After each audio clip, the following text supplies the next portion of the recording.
இன்றைக்கி இந்த வீடியோவில் என்ன பார்க்க போகிறோன்னா, இன்றைக்கி நான் என்ன மீன் வாங்கியிருக்கேன் அப்படிங்கிறத பார்க்கலாம். இந்த மீன் பேர் வந்து சூரை மீன். இது நல்ல ஃப்ரெஷ் சூரை தான். இது ஒரு சூரை. ஒரு சூரையில் வந்து 6 துண்டு வந்து இந்த மாதிரி துண்டு எனக்கு 6 துண்டு கிடச்சிது.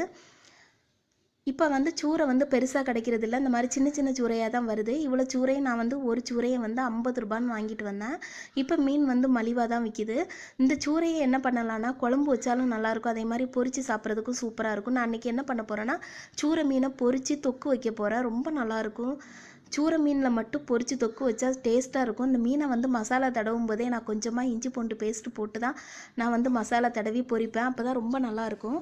நமக்கு அந்த மீனோடைய நெடி கொஞ்சம் கூட இல்லாமல் நமக்கு நல்ல வாசமாக இருக்கும் சாப்பிட்றதுக்கு. நீங்களும் சூரை மீன் வாங்கினீங்கன்னா ஒரு டைம் இந்த மாதிரி மீனை பொரித்து தொக்கு வச்சு பாருங்கள். சூப்பராக இருக்கும் சாப்பிட்றதுக்கு. இந்த வீடியோ பிடிச்சிருந்தா மறக்காமல் லைக் பண்ணுங்கள்.